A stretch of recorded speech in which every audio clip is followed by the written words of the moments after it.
Hey everyone, it's Tuesday at 2 here at Plan B Sales. We're so glad you joined us. Steve Post from the Motor Racing Network, talking Diecast, talking NASCAR racing, talking along the way and just having a great time. We love that you joined us here and welcome aboard. Victor is on the pole position, so Victor, good to see you joining us here and welcome aboard. Great fun at Pocono this past weekend, so we'll talk about that as well. Jason checking in as well. Good to see you, Jason. Thanks for joining us here on our Tuesday at 2 podcast. Wrapping up the Pocono weekend, home race, if you will, up for yours truly from that area. So I always love going to Pocono and had a really good time there. And Jason, I see that's the first NASCAR race you attended. So hope you had a great time and fun. Going to the races is so much different than listening on the radio or watching at home. So great fun, great times. The events are wonderful. And just a good deal. Just a good deal across the board. Matthew checking in, and tomorrow's your birthday, so happy birthday tomorrow, 29 years old. And we hope you get all the diecast that you want for your birthday. So, especially if your friends bought it at Plan B Sales. So, great to have you here with us. Great to chat and talk about it. Thomas checking in from Santee, California. And it is great to check in with you and talk to you California boys hanging together as Matt Crafton, his favorite diecast car. And good to have you with us, Thomas, as well. Scott as well. Good stuff. Good times indeed. How about Pocono? And I think Victor wanted to know my thoughts on the Pocono race. Interesting race. I think we went through the whole weekend. I know we did with our Motor Racing Network coverage, thinking, is it going to be Kyle or is it going to be Kevin? And when I say Kyle, I mean Kyle Busch and, of course, Kevin Harvick. Find it interesting that a Kyle finished second. It was Kyle Larson. And a guy by the name of Martin scored the win. And Martin Truex Jr., very stout performance there. I think Pocono continues the trend that we've seen. That right now we've got about 3 or 4 teams that are really good, and we got everyone else racing for fifth on back. And it just seems to be the case along the way, and it seems to be what we're dealing with. So Kevin Harvick was stout, got shuffled back, didn't have the track position at the end. Kyle Busch was stout. They did a pit stop that put him behind. And he ended up outside of the track position game. Martin Truex Jr. was stout. He was able to hang on to it. And Kyle Larson had a great run, finishing in the second spot. So I thought it was an interesting race. I've seen better races. I've seen worse races along the way. And lots of drama in the end with some crashes. And ends up Martin Truex Jr. gets his second win of the season and adds his name to that list of drivers that maybe we consider dominant. We'll see what happens. Roll into Michigan, then an off weekend in Sonoma, so we'll see how everyone fares along the way. But in thinking about the NASCAR racing, it was a fun time. And I think first and foremost, when I think back at Pocono, if you believe the weather forecast a week ago or even on Thursday, we weren't going to see a lick of racing. And we saw everything other than about 20 minutes of the first practice session. Everything went off on time. So that was a fun. It's always fun when you get them done on time and get back into the routine. So great stuff. Good fun at Pocono. Love going to the Tricky Triangle, and the beauty of Pocono is we get to do it again in about 6 weeks, as the tour will be back there 6 weeks, maybe 7, maybe 8 weeks along the way. So Pocono with the short season, the short summer, they get both their races in. One of them in June and one of them in late July. There, but Duke is you love the strategy races. Yeah, I might be with you. We might be in the minority as well. My perspective on it, Duke, I'm a pit road reporter, so strategy makes my job interesting, and so I'm a little selfish in that. But I like strategy races. I like different calls, different strategy. And ironically, when that caution came out with about 35 laps to go, that kind of took a lot of strategy out the window. Yet still, Kyle Busch chose to pit. If you recall last year in this race, Kyle stayed out on the racetrack, and Ryan Blaney pitted and blew by him. So they had that in mind. They pitted. Everyone else stayed out, and you know the story. But the strategy races are fun, and I enjoy them as well. I really do enjoy strategy races. Not sure I can do a steady diet of them, but I'm not sure I can do a steady diet of anything. And I think that's why I love the NASCAR schedule. That this week we're at a Tricky Triangle coming up. We're going to Michigan, which is a high-speed 2-mile racetrack, like 215 miles per hour down into the corners. And then we'll go road course racing, and then Chicago, and then back to Daytona for some plate racing. So if you don't like the style of racing with NASCAR, just tune in next week, and we'll show you something totally different, and I think that's what I like about it. Likewise, fuel mileage strategy races. I couldn't take a regular diet of any of it, but I do like it, and I do love the short track or the strategy races along the way. So great stuff here as well. Victor wants to know any dirt tracks other than Eldora this summer. Victor, yes, and yes. I have dirt tracks every weekend. I don't even know where to begin. I've got more dirt tracks than I've got NASCAR races. So I am going from Travelers Rest, South Carolina, to Skagit, Washington. I was in Selinsgrove, Pennsylvania. I'll be in Knoxville, Iowa, Jackson, Minnesota this coming weekend. Yes, if you follow along at all, I love my dirt tracks, and I have got a dirt track summer that is something I've been trying to put together for years, and it is just fantastic along the way. Thomas wants to know, what do you think of the restrictor plates being used not only at Daytona, Talladega, using them now? I think we saw a little bit of that on Saturday in the Xfinity Series, and I still think we have some work to do. I think the plates made it really interesting at the All-Star race for the Cup cars. I think the plates obviously make Daytona and Talladega interesting with the new aerodynamic package. I think the Xfinity Series at Pocono, maybe that's not the answer there. Granted, you had Kyle Busch in the race, so that kind of jades things a little bit as far as a dominant car goes. But truth of the matter is, they had trouble passing there. And I don't know if it's a momentum thing. I'll be interested to see. Xfinity Series is going to go with the restrictor plate in that package this week in Michigan, which is more of a momentum track. And so I'll be interested to see what it looks like this week in Michigan before really going any farther. I like the plates at the All-Star race, but again, I'm not one of these steady diet. I don't want the same thing every week. So, and I think with short tracks and road courses and super speedways, we've got all kinds of options there as well. So, indeed, great stuff along the way. Hey, let's take a look at some diecast here. In fact, we've got Martin Truex Jr. He won. Oh, by the way, Martin Truex Jr.'s race winner from Pocono is available at planbsales.com. Just type in Truex Pocono, and you can have it. Now, here is a race winner that we just received from last year. This is the Watkins Glen race winner for Martin Truex Jr.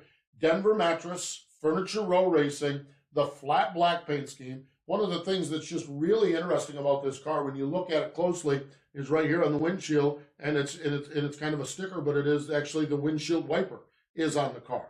So interesting stuff. Good looking race car there. The race winner for Martin Truex Jr. I believe it was his 11th career win, and it was on the way to his championship run. So obviously, Toyota fans, Martin Truex Jr. fans, it is a race winner there, one you want to add to your collection. And Martin Truex Jr., of course, now kind of established himself again as don't forget about me.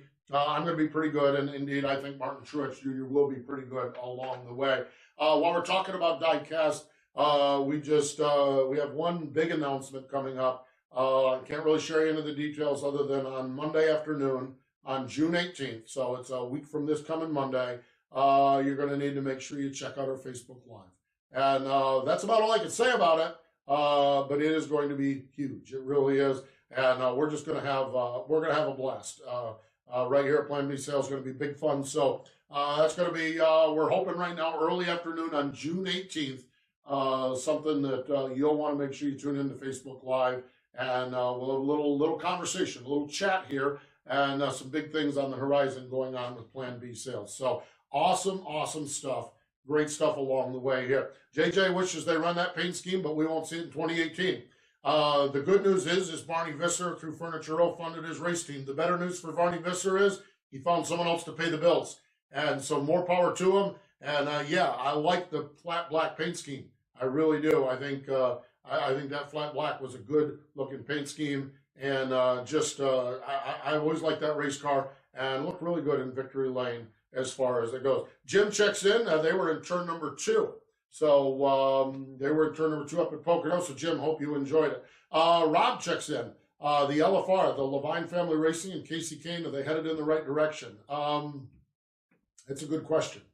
I think there's signs. I'll tell you. The interesting thing about Casey Kane, on Sunday afternoon, they got way off sequence on strategy, okay? And I actually watched them come down pit road, and I radioed to our producer, and I said, as a point of reference, I didn't even have Casey's pit area, but as a point of reference, where is Casey running now? He was running 25th at the time. I don't know where Casey ended up, but it was somewhere in that vicinity.